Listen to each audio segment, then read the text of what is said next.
Hello, I'm Lou Goldstein, and welcome to another edition of Focus On. Focus On has been on the air for almost 13 years now. We've had so many different types of guests informing our audience of the various resources that are available to them on all different subjects. And tonight my guest is Anthony Uva, who is a best-selling author. His book is called Secrets of College Planning. It's out on Amazon. You can buy it. I would highly urge you to buy it. And he'll be talking about basically, college planning and getting into college and the secrets that you should know about getting into college. But first of all, Anthony, thank you very much for coming on the show. Sure, no problem. Thank you very much for inviting me. No problem. I know you have your own show on CNJN, The Secrets of College Planning, which you've done, for 10 years now. Yes. And I know it's well watched, and I appreciate your coming over. And I know you've done over 200 shows with all sorts of admission directors and sports athletic directors and just a whole bunch of people there. And the purpose of having you on my show today is basically to talk a little bit more broadly about the whole process of recruiting. When does it start? How do you get into college? As a former assistant superintendent in Princeton, students always came to me and said, how do I get my foot? When do I start? And parents are always interested in getting their students, their sons and daughters, started on the college road and map. So hopefully we can have a great discussion today about it. So before we start our questions, and Anthony provides great information, let me tell you a little bit about Anthony. He was a baseball athlete in high school and a New Jersey state champion at a Group 1 school. He was a college level athlete, but he figured he wasn't going to attain his dream of being a major leaguer, so he focused on his studies in business management. He started his professional career at a broadcasting company and then took that business experience to work at a college recruiting services organization that became the #1 recruiting service organization in the United States during the 1990s.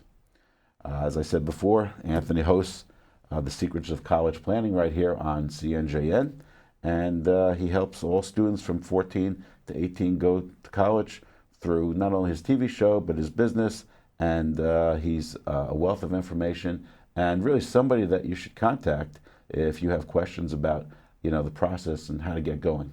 So first of all, how does it feel to be on somebody else's show? A little bit different. Usually I'm the one looking for the questions. I know. So let's start a little bit. Tell us a little bit about how you got involved in college recruiting.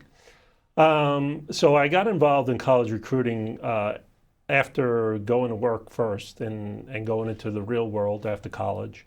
I started into college recruiting service and started out with helping high school kids looking for a way to get to college and finding any type of monies that are out there. Maybe it's financial aid, maybe scholarship, maybe merit money, things of that sort. And what ended up happening is I found a company called College Bound Student Athletes at the time. Okay. They became the #1 college recruiting service in the country in the 1990s. And started helping all these kids in central and northern New Jersey, and just liked it a lot where, sitting down, talking to families about their sons, their daughters, and I just loved the idea of helping these people go on to college and try to save money. At the time, college was somewhere close to $30,000 a year. So to save any kind of money at that time was great. Right. Well, it's an interesting concept because a lot of students will say, when did it start? How do other high school students get recruited? What should I do? So how do high school students get recruited? Well, high school students get recruited, first of all, through the colleges looking for a particular sport. So what I mean by that is there's about 26 varsity sports at the college level. Each sport has different positions, and college coaches are looking for those typical positions, and it's always based on who's graduating, what do I need for the following year. Right. So it really comes down to that. Unless it's a time sport.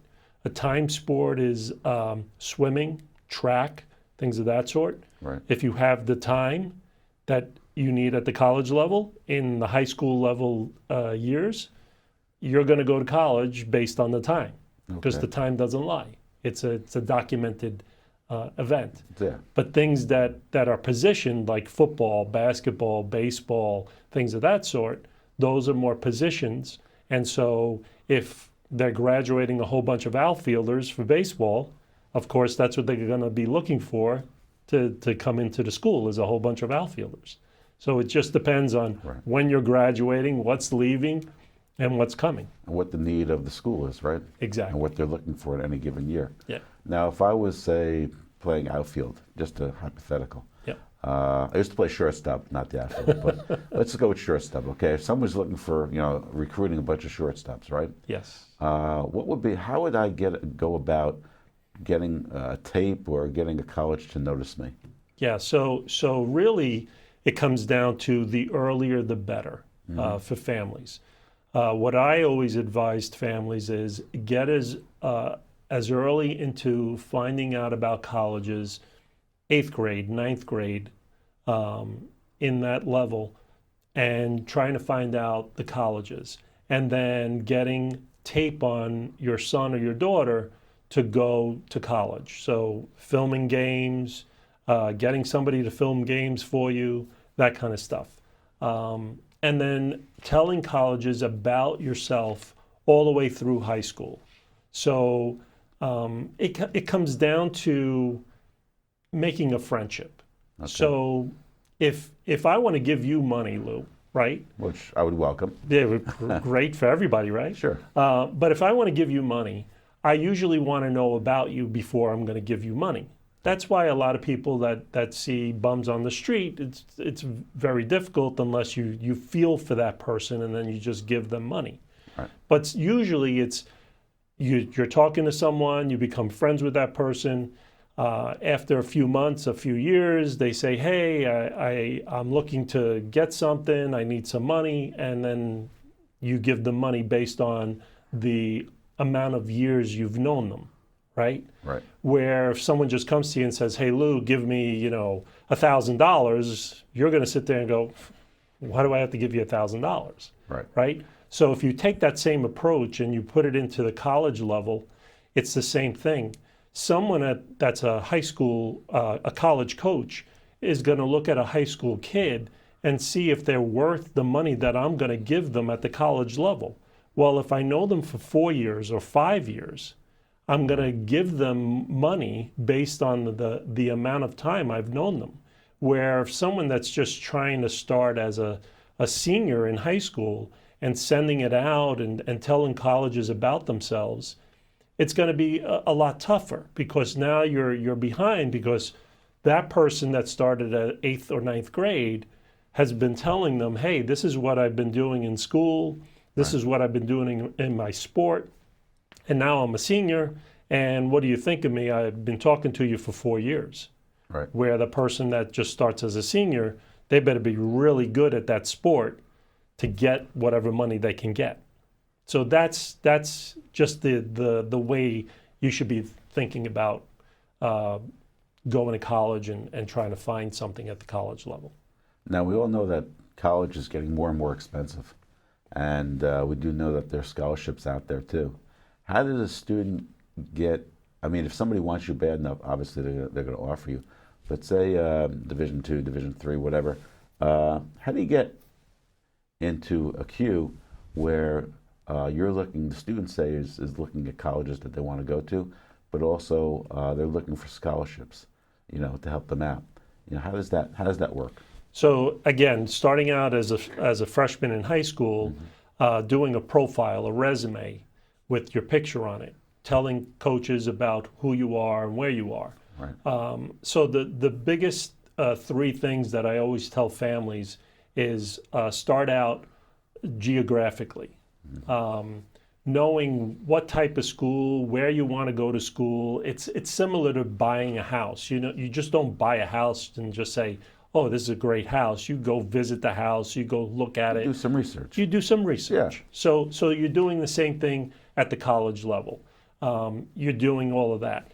So sending out those resumes tells the college about yourself, about what's going on. So then at least they get an understanding on the college side what's happening. And then it comes down to academics. 99.9% of the students are not going to play their sport after college. Right. You're looking at one, right? So it comes down to getting a good education, getting an understanding of I need to graduate from the school. And then the last thing is athletically. Can I play at this school? Is this something that I'm going to be able to play when I get here? So if the roster that you're looking at the college level has a bunch of freshmen that are on the team and you're a senior in high school, Right. okay? Well, those freshmen, when you become a freshman, are going to become sophomores in college. The odds on you playing are probably lower because the sophomores are going to have more experience Right. than you coming in. But if you look at a roster and the roster has a lot of seniors that are on it, those seniors are going to graduate. You're going to become a freshman. The odds on you playing is better because they have less people that have graduated to play when they get on the team. So a roster spot, you should be looking at that as well. So those are the three things: is geographically, academically, and athletically. Those are the things you look at the college level to tell college coaches who you are and what you're doing. Okay. I know there's also some misconceptions about college recruiting. Why don't we talk a little bit about that so everybody's, who's watching the show is clear on some of those misconceptions?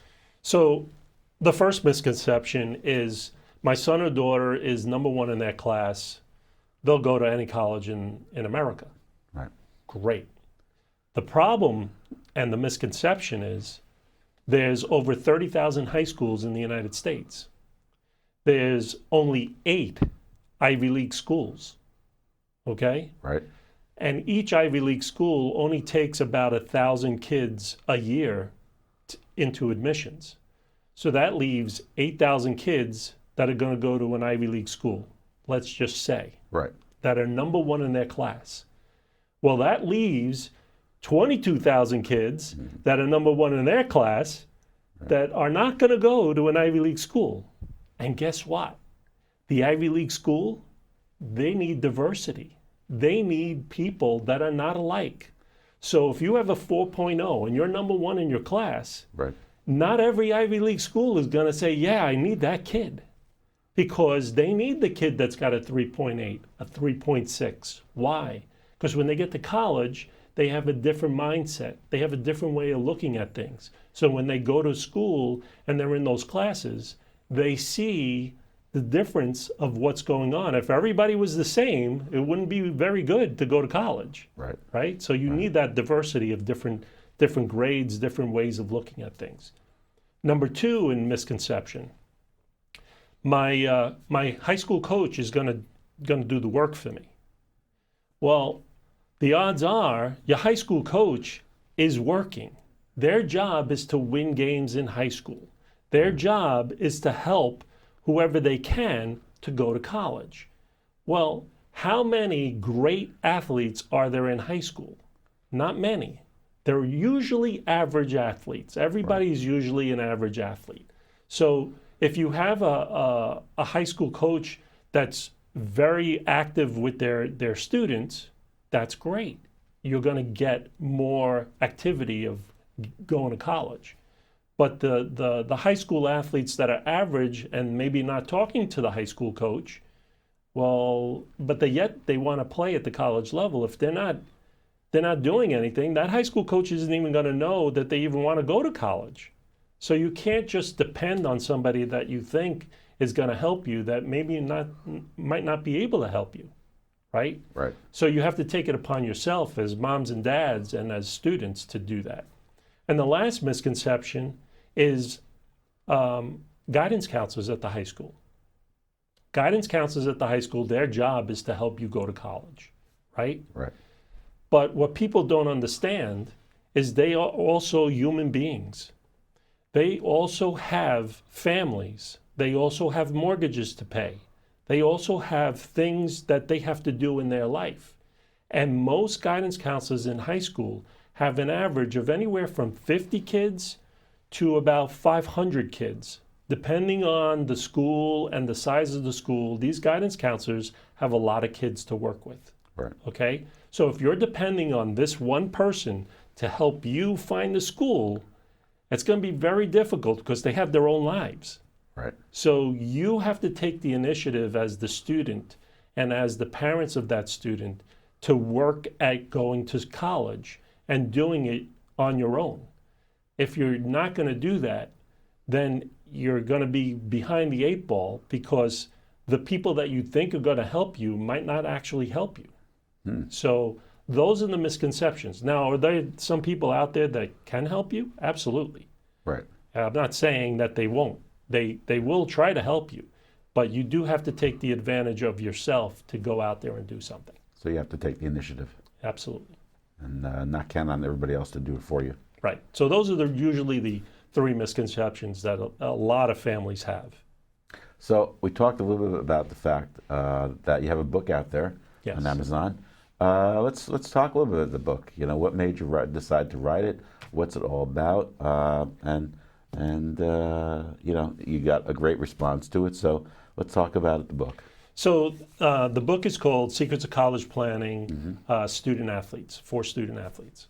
I've done the show Secrets of College Planning for 10 years now, have over 260 shows that I've done. I've done admissions, career services, but a lot of the shows have been college coaches from all the 26 varsity sports. Okay. So after a few years, I started realizing that a lot of these coaches all had similar things that they were talking about. So what ended up happening is I thought, well, if I could write a book on just the questions that I asked these coaches and they can give me the answers that most kids are usually going to ask the college coach. Right. Now the families will be able to get that book and just read directly from the college coaches' mouths themselves what you need to do to go to play football or basketball or ice hockey or baseball. And it doesn't give you every single sport, but it gives you enough of the sports to get an understanding of what they're looking for to go to college and play at the college level. Okay. Yeah, so that's what the book and how it became about. And so if you want to get a hold of the book, where could you buy it? So you go to Amazon, you put in Secrets of College Planning for Student Athletes, it'll come up. Okay. The book is only $9.95, so it's at a reasonable cost. There we go. And it's there for families to just help themselves, look for something at the college level for their sons and daughters. Okay. Let's just get back to students because, as I told you earlier, having been involved with students for so many years, in the Princeton School District, a lot of students would come to me and say, when should I really start, that college process? When do schools start to look at, recruiting students? And when's the best time for me to start looking at colleges? So like I said, usually 8th or 9th grade is usually the starting point. Now, colleges aren't going to be able to do anything with you until probably junior year.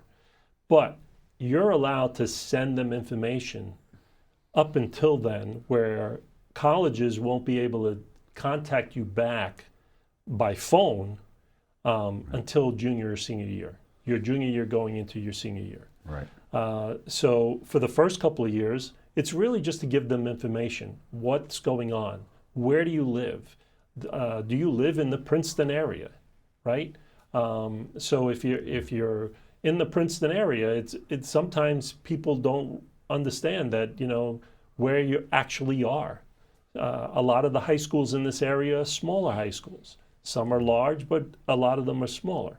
So you need to tell them where you're at. You need to tell them your academics.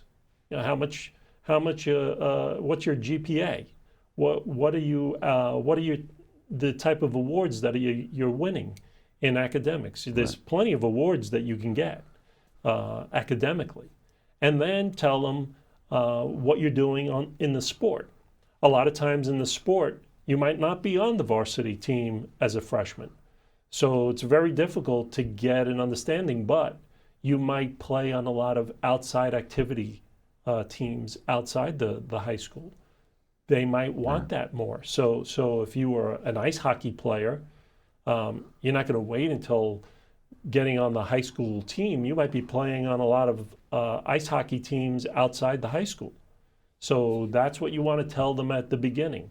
And what they'll do when you send them information is they'll send you something back via email saying, hey, give me more information. Here, go to this website, give me all of the questionnaires. They're going to give you a whole bunch of questions that they'll ask you. And then they'll see what the time is. So you'll send them information, and then they'll send you back information maybe a week later.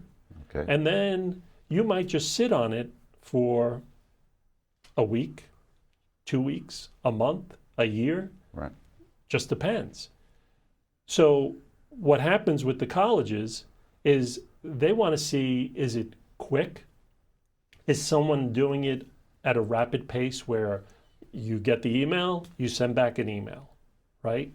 Or is it something where that person's waiting a week, 2 weeks, a month, a year, so on and so They're forth? judging your level of interest? They're judging the level of interest, absolutely. Yeah. So I think one of the things that is important in the process is finding the right fit too. Because as you said, 99.99% of all student athletes who go to college, they're not going to become professional athletes, No. right?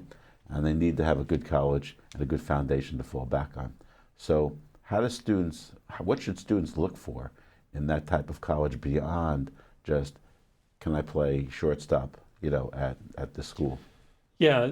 To put it in layman's terms, to make it easy on how to get people to understand college, I always looked at it as a supermarket.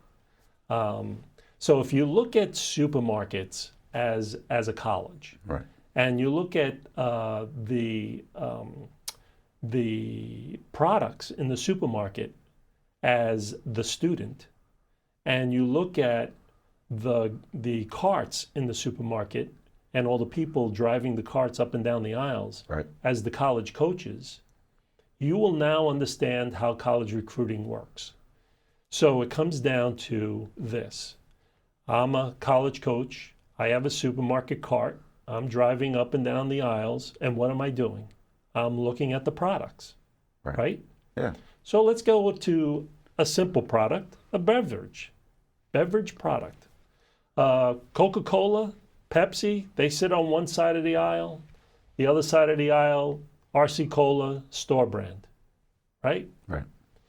Plenty of products. They have plenty of shelves, plenty of sodas all over the place. But let's just focus on the cola ones.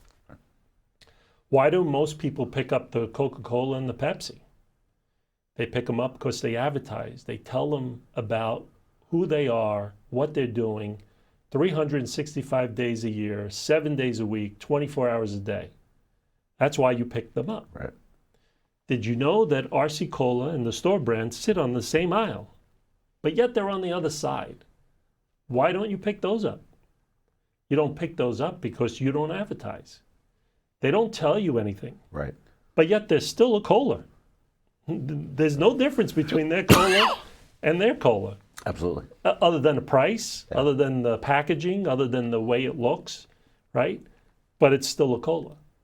So what parents and what students should be doing is doing the advertising, telling people about them. 365 days a year, 7 days a week, 24 hours a day. Right. If you do the advertising, guess what's going to happen? Somebody's going to pick you.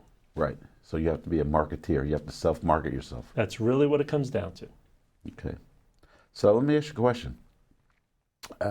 Growing up, there must have been somebody who was an influence in your life. Maybe somebody who was a role model for you. Obviously, a lot of times, a lot of people say family. I've always asked all my guests this question.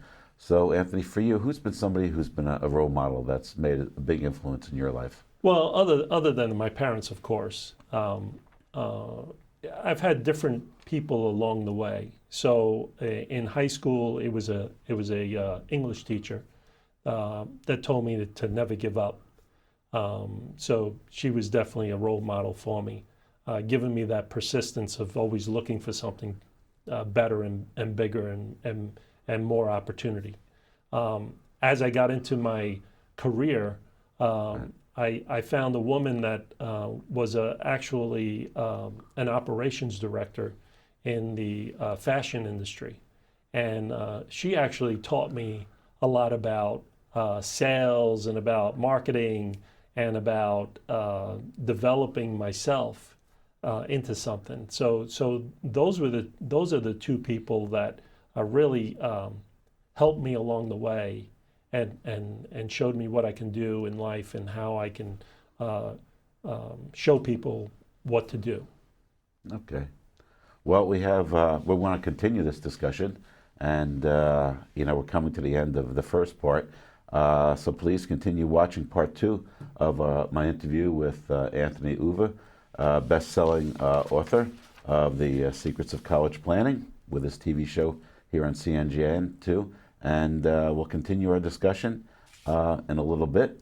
Until then, I'm Lou Goldstein. Thank you for watching. Anthony, thank you for coming on. And stay healthy, stay focused, and I'll see you soon on another edition of Focus On. Have a good night.